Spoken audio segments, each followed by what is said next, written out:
Right, hello, ladies and gentlemen. So in today's episode, we are doing part 2 of our mini-series about training for big 8,000 meter plus mountains. Now, the previous episode, we interviewed Summit Strength client Allie Pepper, and she gave some insights into her training, her preparations, and her adventures when she's tackling these big mountains. Now, today, we're going to be getting into a little bit more of the detail and nitty-gritty side of things in her training. And I'm going to be talking through in a little bit more specific terms around the different types of training and workouts that we've been working through, how her training has progressed over time, just to give you a little bit more insight into that. Now, if you haven't listened to episode number 1 of this mini-series, go back and listen to it just to get the context around what I'm talking about today and how this all comes into place. But with that being said, essentially what the intention for today is I'm going to start by just talking through a little bit of detail around how we went about Allie's initial programming as we first got back into training as we were leading to the next season of climbing. And I'm going to talk through how we structured things, how we put things together, what we sort of worked through. And then I'm also going to give you a little bit of insight in regards to how things have progressed over time. Now, fair warning, what I'm about to tell you and what I'm about to share with you, none of it is going to be particularly groundbreaking. In the sense of none of this is secret training. There's no special way we go about preparing Allie. And essentially the way that we get her ready for her adventures is essentially just following the same ideas, the same strategies, the same principles that I talk about on this podcast through each of the episodes. So hopefully if you've listened to a few episodes before, a lot of this will sound familiar and you'll kind of see how it all comes together. So essentially where we're going to start with here is just talk a little bit about how we go about personalizing training to Allie. Because obviously every mountaineer is an individual. Every person who's coming into a training program has different particular needs, situations, preferences, and all of this. So whenever we look at preparing a training program for someone and getting something in place just to get people rolling, we want to make sure we get it all personalized to them. So it's going to fit them where they need to be. So essentially, Allie went through exactly what we do with everyone else. And essentially, we have 2 things that we get everyone to go through before we even put together their program or whatever it may be. Now, the first thing she goes through and went through is our intake questionnaire. And essentially, the intake questionnaire is just a simple questionnaire with 17 different questions, just covering topics like goals and time availability to train and equipment access and injury history, and a bunch of other stuff as well. Realistically, myself and Allie, we've worked together for many, many years now. We've got a pretty good understanding of where we're at and what we need and how we go about things. But even so, at the start of each training process, I actually get her to go through this again, just to get an update at everything, make sure everything's in line and we're all sorted there. Now, alongside, as Allie was going through the initial intake questionnaire, there are a few things that we kind of identified that were pretty obvious and pretty important to keep top of mind as we're going through the programming. So Allie, as you probably heard in the previous episode, she's preparing for big mountains. She's preparing to summit 8,000 meter plus mountains without oxygen. And essentially what she is expecting to have to deal with is when she's getting up to summit day, she's expecting to deal with potentially up to 30 hours or more above 7,500 meters, which is pretty strenuous. So this is the limit, the peak, and absolutely going to be a massive struggle. Now, her travel plans and her trip plans were a little bit rough and a little bit in regards to flexible for dates, but she had around about 18 weeks to prepare. She sort of was at the stage where she was like, look, when she first started training, she was like, I could probably maybe train 4 days a week, but potentially 1 longer session a week, and then 3 sessions at 60 minutes or less. Now, this may not seem like a huge amount compared to some mountaineers who are thinking about this. But one thing that was really, really important is we knew these 18 weeks while Allie was in Australia, while she was getting prepared and everything like that, training wasn't her full-time job. She had 1,000,001 things going on and 1,000,001 commitments. So we needed to find a training load that was going to fit around her and her life. Now, we also knew that she was going to be training mostly in gyms. Sometimes it could be a little bit hit and miss with equipment as she was traveling around because she was not staying in one place. And she was also coming off the back of, she had a bit of arch pain after last season. She also had a history of left knee pain and a couple of other bits and pieces going on. Now, once we got all that information, then we also got to go through our assessment process. So any mountaineer training with us, we get them to go through a simple series of assessments, which just gives us a snapshot into strength and endurance and mobility, just to get a good idea around where they're at, and essentially where we want to put our focus into the training. We can also use this to track our progress moving forward, and we get everyone to go through this. So there's a few really, really simple assessments that we get them to do at home. And I won't talk through them all now, but essentially what we identified in Allie's assessment results was there are a few key priorities. A lot of the measures looked really, really good, even coming off the back of a super long season, even coming off the back of, a bit of downtime after her last expedition. She was still sitting pretty good. But there were a few areas that we identified. Number one, we were like single leg hamstring and glute strength and endurance. That was something that was kind of okay, but it probably did want a little bit of work. The same thing with calf strength and endurance. Again, it didn't score badly, but we were like, you know what, that's actually something we want to bump up a little bit more. And also abdominal endurance. We were like, look, that's another area that probably wants a bit of extra attention. Everything else scored pretty well. She was sitting in a really good foundation, even after a break of things. But those three areas were highlighted. Now, realistically, some people, when they go through an assessment process, and I'm sure if you've gone to a gym before, you've worked with a trainer and they've taken you through assessments, a lot of people kind of fall into the trap of doing the old pass-fail and sort of say, hey, if you don't hit a particular number, if you don't do something perfectly, it's the end of the world. And they sort of like say, hey, this is going to happen and this is going to happen and yada, yada, yada. And the fitness industry has a really, really, really bad habit of that, in all honesty. But the way that we use assessments, it's never a case of saying, hey, pass, fail, or whatever it may be. It's never a case of saying, hey, this is, if something doesn't score as much as we want, this is really, really concerning. But essentially just use them to get a snapshot on how things are, identify priorities, and track progress moving forward. And realistically, for mountaineers, as much as these types of assessments are useful, the most important aspect of progress to track, it's not your strength, it's not your endurance, but actually your performance out on on the trail. Yes, we do track the strength moving forward, but progress on the trail is pretty important. So with that being said, we got that information to start with. And we were like, look, from all of this, we're aware that, okay, Allie's probably got about 18 weeks to train. We're aware she's got about 4 sessions she could squeeze in initially, 3 shorter, 1 potentially longer. We were aware that leading into our expedition, there are a few very, very, very important things we needed to hit. Number one, strength. We are aware that Allie, personally, she knows muscle strength is so important for her. We also know because she does big, long seasons, she's not just over there for a week or 2 or 3 when she's traveling. She's over there for a long period. And we're aware that we want to build up as much strength as we can before she goes. So when she's got these weeks and weeks and weeks of not really doing a huge amount of strength training, even though she drops strength, hopefully she'll still be in a good position by the time she gets to summit day.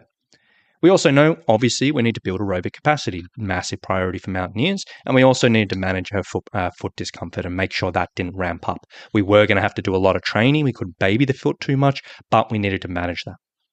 And then around Allie's particular situation, we were like, look, she's got a very busy life. She's going to be traveling, potentially not having a huge amount of equipment.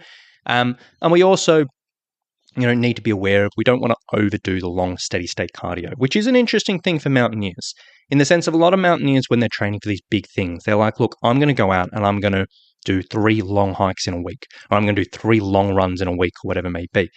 And in theory, fitting in lots and lots and lots of long steady state cardio is good. But in this particular situation, we're aware that, okay, Allie has a history. She used to be a guide. She used to spend hours and hours and hours and hours out on the trail. And for me to ask her to go and do that over and over and over may not be the best thing. And we're aware that it isn't super fun for her all the time. So we're also aware that Allie personally prefers to run instead of hike. So we want to make sure that, okay, we're getting what long cardio we can fit in. We're making sure we're getting in the necessary build-up for aerobic capacity, but we want to make sure we're sort of riding that threshold that it never turns into something that's just not enjoyable, never turns into something that's going to be negative or whatever it may be. So we've got all that information. So where do we come from? Well, as I always sort of say when it comes down to training for mountaineering, there are sort of 4 pillars of training that we need to fit in and that I always say we want to fit in. Those 4 pillars include strength training, mountaineering specific conditioning, longer cardio, and recovery and mobility work. And this is literally what we use to build out Allie's program. So what we started off initially, we were looking at 2 strength sessions. We knew strength was important for her. So 2 strength sessions in the gym. Essentially working a bit of a warm-up, then moving into a bit of strength work, some more difficult, heavier strength work, and then some endurance work at the end. That's how I like to build out my strength sessions, where we end up just breaking it down, half strength, half an endurance, and just keeping that thread through the whole way. We had 2 sessions a week. Each session complemented each other. So as we got through the whole week, we make sure we hit the entire body. We covered all our bases, and that's all good. Now, on top of that, we knew Allie was going to be moving around a lot. And sometimes she'd have gym access, sometimes she wouldn't. So we also had a little backup bodyweight session that she could just lean on when she needed. Now, for a longer cardio, we were like, look, we're just going to do a long run. Essentially, start off with that, slowly build up time. And then for hiking specific, mountaineering specific conditioning, we looked at some cycling intervals. We were like, look, we need to manage the foot. We don't want to be doing too much running. We don't want to slam that too much, but we do want to introduce some intervals. So we're going to do this off feet. Get on the bike, push the bike a little bit so we don't have to worry about the foot and go with it. And on top of that, just a little bit of recovery mobility work with just a simple stretching and self-massage session as we go through. Now, again, looking at this, and I'll say this probably for the 3rd time, some people listening to this are like, oh my gosh, this is crazy. Where and why is she not doing more cardio? She's training for these massive mountains. Why is she not doing multiple of these long sessions? Which is typical.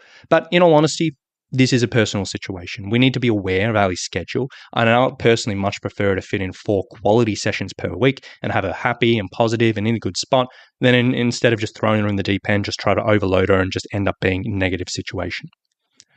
On top of that, again, in this personal situation, Allie, compared to many other mountaineers out there, she does have a bit of a leeway here because she's got a long history of endurance activities of years and years and years and years, which does give a bit of leeway. She's also had a big recent history of being out in the mountains and long expeditions, so she has recently spent months out in the mountains. And on top of that, when she's actually going back over to the mountains, she's not going to be doing a fast acclimatization schedule. She's got a very long season. She's got plenty of time to build up on the mountain, get out there and expose the body there. So we do have a bit of leeway in regards to Allie's over time. And then as we get closer to the trip, the intention was we're going to start off small, fit where she is, and slowly but surely build up. And I think when we came to a running, I think initially we were like, you know what, you're actually just going to start with a 45-minute run. And I think that's literally all we were doing. And that's the initial session. And over time, we're going to build up. So essentially, that's what we sort of started off. And we were like, look, 2 strength sessions, 1 cycling intervals, 1 hiking intervals. Now, over time, over the 18 weeks, very simple in regards to how we progress things. And it isn't rocket science, but it's very simple. Now, on the strength side of things, as I sort of said before, typically what we look at is having half the workout strength, so sort of slightly heavier stuff, and half the workout with endurance stuff. Now, typically the way I like to work this is pretty much through the entire process, I just keep a thread of both of those. I don't do the whole max strength and then endurance and sort of change those phases. It works, yeah, but I feel like I prefer this other approach. And we also knew with Allie, because she's got such a long season, she's not going to be climbing right away after she flies out. We actually want to keep a thread of her strength all the way up till she flies out. So she's still maintaining, still building that strength. So for the months when she's actually over there won't be quite as much drop-off. So essentially all we really looked at in regards to progressing over the 18 weeks. And I think we're at the time of recording maybe in about 16 weeks or something like that. The progression, very simple. The strength portion of things started off relatively moderate as we're just getting back into training, getting back into things. And I think it was starting around about, 8 to 10 to 12 reps, depending on the exercise. And it's just easing her back into the exercises. Making sure that we're covering the full body, upper body, lower body, front of the body, back of the body, lower limbs, covering everything. And essentially what we've done with the strength stuff is essentially phase by phase by phase, we've just made it a little bit more challenging. Every 3 weeks, we've just given her a slightly more difficult exercise variation, and we've adjusted the reps a little bit. So we've gone a little bit heavier, a little bit heavier, a little bit heavier, a little bit heavier, a little bit more difficult, a little bit more difficult, a little bit more difficult over time. Very simple. Similar thing for the endurance side of things. Over time, we've just made that a little bit more difficult, added in extra, more difficult exercise variations, made it a bit more challenging, and then varying between, maybe 15-ish reps or something, which is pretty low end for endurance, up to something might be 20, 25 reps or whatever it may be, and sort of flowing between the two. Literally over the period of 16 or 18 weeks, that's kind of what we've been doing. And that's very simple. We just progressed it over time. Not rocket science, but it's worked out pretty well. Now, on the cardio side of things, we sort of said with the longer running, like initially we were just starting off with a 45-minute run. And that's it, because she was coming off the back of, a bit of a break, coming off the back of, some foot issues. We wanted to be conservative with that. So essentially we just started off with a 45-minute trail run. And then essentially over this period of 18 weeks, we've just bumped it up a little bit, bumped it up a little bit, bumped it up a little bit, and slowly but surely built up. And I think she said in yesterday's episode, she's up to about a 7-hour trail run now, which isn't entirely 100% running. Like there is some hiking up and up hills or whatever it may be, but 7 hours of movement. So that's a pretty big progression over a period of 18 weeks, but that's literally how it's gone. Now, as with all training, it's never been a linear process. There have been periods where she's been going, really, really, really good. And then we're like, oh, you know what? Actually, I'm a little bit low energy. Or you know what? I need a little bit of a break. And in those weeks, she's just pulled things back a little bit. And then once the energy's come back, ramp things up. Again, it's been pretty flexible, but it's been very, very effective. And she's up to 7 hours now, feeling pretty good. So the running side of things, very, very simple. And then on the shorter cardio, essentially what we've been looking at is pretty straightforward as well. Essentially what we started off with was just some simple, I think it was like 3-minute intervals on the bike. So higher intensity stuff, but sort of longer duration where she's 3 minutes, pretty quick, rest for about 90 seconds, repeat that a few times. Week by week by week, we've just added a little bit more. So added some more sets and added some more sets. We did that for a couple of phases, and we introduced short periods of sort of slightly higher intensity stuff where we did short, sharp bursts of very high sprint training, where she was just getting exposed to that very, very high heart rates and very high intensities. Did that for a few weeks, and then we changed the focus again. I think we changed into a slightly heavier endurance session, where basically we were looking at just grinding out some heavy resistance on the bike. So loading up the quads with quite a bit of resistance, but again, protecting the foot. And we just kind of flowed between different things, depending on kind of what we felt like we needed in the moment, whether it's that longer interval stuff, whether it's the short, sharp stuff, or the heavy endurance stuff.